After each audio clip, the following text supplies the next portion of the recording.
Dear students, this is Praveen Kumar Agrawal from Management Department, Rotary Institute of Management and Technology, Chandosi, welcomes you in today's lecture of Business Organization.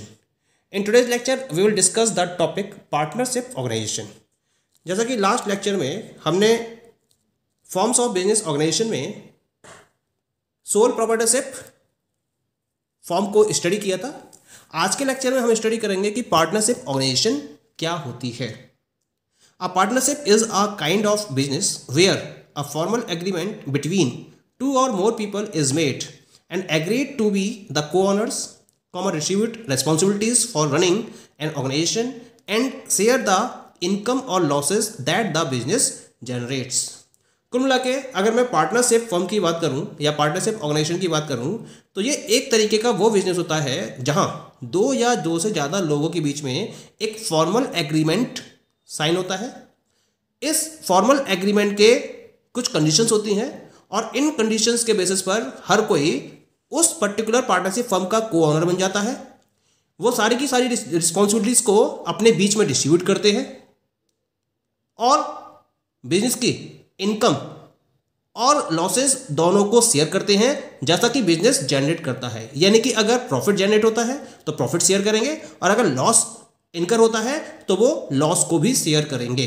तो ऐसे particular business को हम partnership firm का नाम देते हैं या partnership organisation का नाम देते हैं। ओके, इंडिया में पार्टनरशिप फर्म के रिलेशन में जितने भी एस्पेक्ट्स हैं या जितने भी फंक्शंस हैं वो इंडियन पार्टनरशिप एक्ट 1932 के अंडर में एडमिनिस्ट्रेड हैं। इंडियन पार्टनरशिप एक्ट 1932 के अकॉर्डिंग पार्टनरशिप की क्या डेफिनेशन है? Partnership is an association between two और मोर इंडिविजुअल्स और parties who have accepted to share the profits generated from the business under the supervision of all the members और behalf of other members. यही इसका कहना है। Partnership दो या दो से ज़्यादा इंडिविजुअल्स या पार्टीज का एक एसोसिएशन होता है जो प्रॉफिट बिजनेस के प्रॉफिट को जनरेट करने के लिए उसको शेयर करने के लिए अपनी एक्सेप्टेंस देते हैं और उसके साथ साथ मेंबर जितने भी हैं उनके सुपरविजन में इन ऑपरेशंस को परफॉर्म किया जाता है। या तो सारे मेंबर्स एक साथ परफॉर्म करते हैं या कुछ मेंबर्स के बेसिस पर इन फंक्शंस को परफॉर्म किया जाता है और बाकी सारे इसको एक्सेप्ट करते हैं। तो इस टाइप की एसोसिएशन को हम पार्टनरशिप का नाम देते हैं। Point is clear? अगर मैं एक किम्बल की डेफिनेशन और स्टडी कराता हूं आपको यहां पर। किम्बल ने क्या कहा था? अ पार्टनरशिप और firm is a group of persons who have joint capital और service for prosecuting of some enterprise. यानी कि किसी पर्टिकुलर एंटरप्राइज को प्रोसिक्यूट करने के लिए जब ग्रुप ऑफ पर्संस ज्वाइन करते हैं अपनी कैपिटल को और सर्विस को और उसके हेल्प से जो एंटरप्राइज क्रिएट की जाती है that enterprise is known as the partnership और partnership firm. Point is clear? तो ये तो बात हो गई about the definitions of partnership organization. अब इन डेफिनेशन के बेसिस पर हम इसके कुछ पर्टिकुलर फीचर्स को भी ड्रॉ कर सकते हैं। क्या क्या फीचर्स निकल कर आए ये डेफिनेशन ही बता रही है हमें। पहला फीचर है इसके अंदर that is the number of persons. क्योंकि पार्टनरशिप ऑर्गेनाइजेशन क्या है? It is association of two और मोर पर्संस। ये तो क्लियर हो गया कि कम से कम दो पर्सन इसके अंदर अवेलेबल होने चाहिए। लेकिन मैक्सिमम नंबर की लिमिट क्या है? मैक्सिमम मेंबर्स कंपनी एक्ट 1956 के अकॉर्डिंग 20 मेंबर्स मैक्सिमम मेंबर्स हो सकते थे, लेकिन कंपनी एक्ट 2013 के अकॉर्डिंग अब ये लिमिट बढ़ाकर 50 कर दी गई है।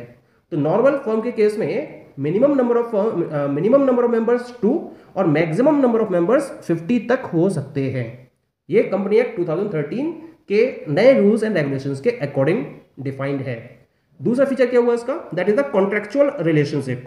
यानी कि जो दो या दो से ज़्यादा पर्सन एसोसिएट होते हैं उनके बीच में एक फॉर्मल एग्रीमेंट होता है और उस फॉर्मल एग्रीमेंट के बेसिस पर वो उस पर्टिकुलर एंटरप्राइज को कैरी करते हैं। यानी कि एक तरीके का क्या है उनके बीच में कॉन्ट्रैक्ट है एंटरप्राइज को रन करने का। इसी वजह से ये जो रिलेशन है उन पर्संस के बीच में ये एक कॉन्ट्रेक्चुअल रिलेशन होता है। The third one is the no legal distinction between firm and partner.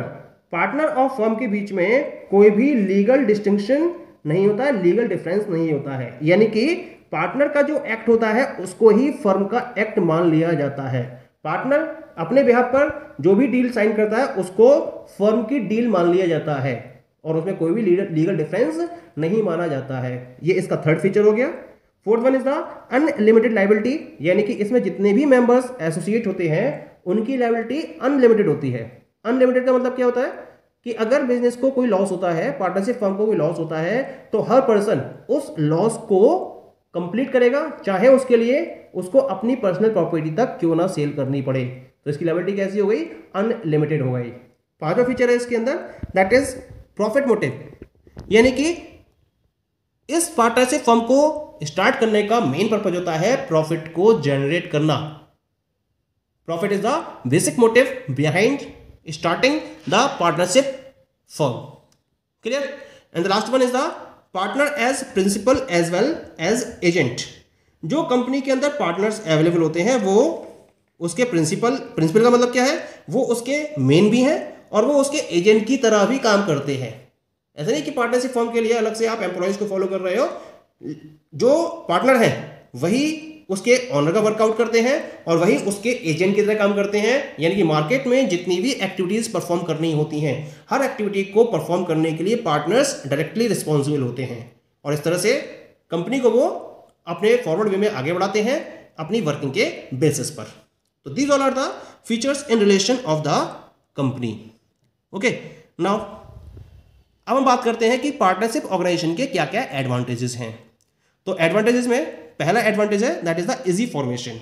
Easy formation means partnership firm को इजी वे में फॉर्म किया जा सकता है, यानी कि इसके लिए आपके पास ऐसे पर्सन्स अवेलेबल होने चाहिए जो एक साथ काम करने में इंटरेस्टेड हो। ये बंदे क्या करते हैं? एक साथ एसोसिएट होते हैं, अपनी कैपिटल को शेयर करते हैं और जिस बिजनेस को स्टार्ट करना चाहते हैं उस बिजनेस में अपनी प्रॉपर्टी को इन्वेस्ट करते हुए बिजनेस को स्टार्ट कर देते हैं। बहुत ही कम लीगल फॉर्मेलिटीज होती हैं और इन लीगल फॉर्मेलिटीज को कंप्लीट करके ये आसानी से अपनी पार्टनरशिप फर्म को फॉलो अप कर सकते हैं, स्टार्ट कर सकते हैं। Clear? Second one is the flexibility. Partnership firm के अंदर सबसे इंपॉर्टेंट पॉइंट है कि ये हाईली फ्लेक्सिबल होती है। जैसे कि अगर मैं ऑर्गेनाइजेशन की बात करूं, कंपनी की बात करूं, तो उसमें इतनी ज़्यादा फ्लेक्सिबिलिटी नहीं होती है, लेकिन पार्टनरशिप फर्म में फ्लेक्सिबिलिटीज होती हैं।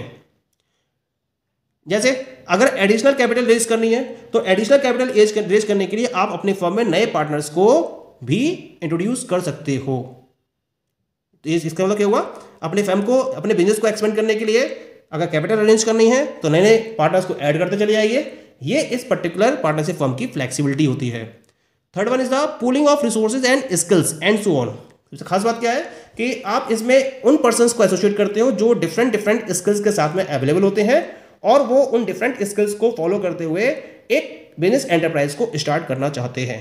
तो कुल मिला के आप रिसोर्सेज की पूलिंग करते हो। भाई मान लीजिए कि एक बिजनेस को स्टार्ट करने के लिए 1 लाख रुपए है, 1 लाख रुपए की रिक्वायरमेंट है।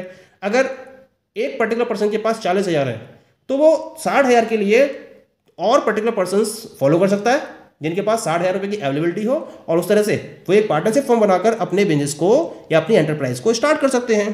तो कुल मिला के पार्टनरशिप फर्म के थ्रू आप रिसोर्सेज को और स्किल्स को पूल करते हो और इजी वे में बिजनेस एक्टिविटीज को रन कर सकते हो।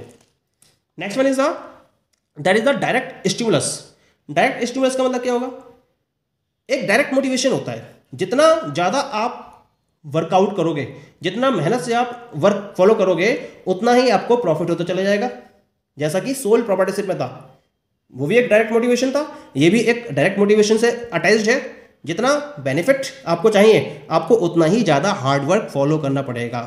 इसी वजह से ये एक स्टिमुलस, डायरेक्ट स्टिमुलस होता है पार्टनरशिप फर्म के बिजनेस के अंदर। Next one is the prompt and balanced decision.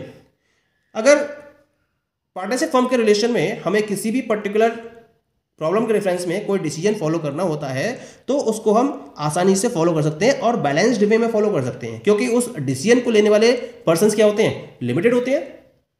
Limited number of partners available होते हैं जो अपनी एक बैलेंस्ड अप्रोच के बेसिस पर आसानी से किसी भी डिसीजन को फॉलो कर सकते हैं। तो एक प्रॉम्प्ट डिसीजन का एडवांटेज मिलता है पार्टनरशिप फर्म के साथ साथ। Next one is the division of risk. Risk divide हो जाता है, क्योंकि सोल प्रॉपर्टीशिप में केवल एक पर्सन था और वो सारा रिस्क बियर कर रहा था बिजनेस का। लेकिन यहाँ पर एक से ज़्यादा बंदे अटैच होते हैं, और जितने ज़्यादा बंदे या जितने ज़्यादा पर्सन्स पार्टनरशिप फर्म में ऐड होते चले जाएंगे, रिस्क उतना ही ज़्यादा डिवाइड होता चला जाएगा। क्लियर?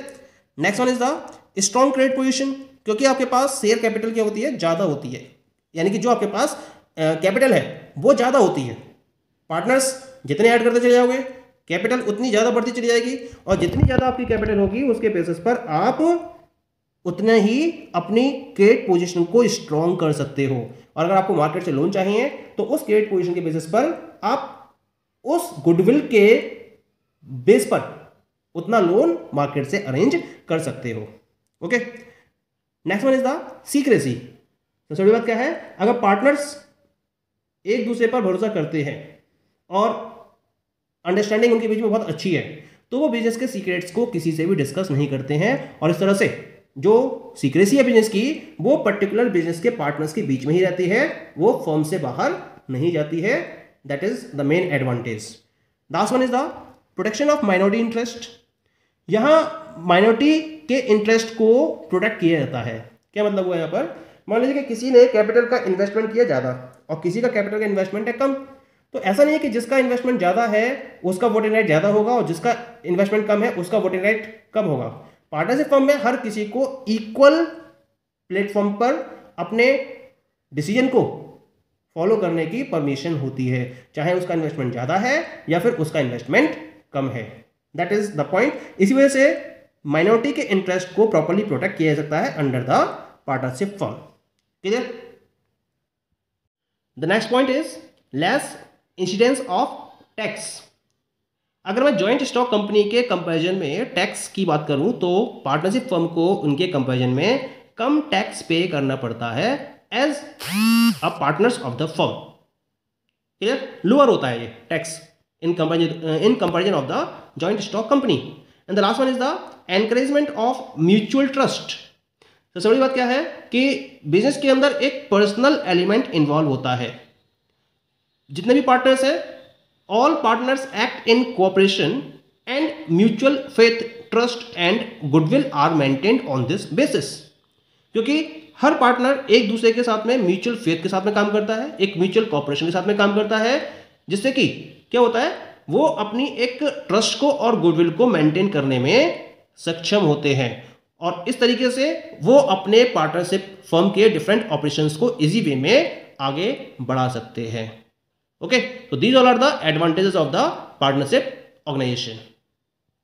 Thank you.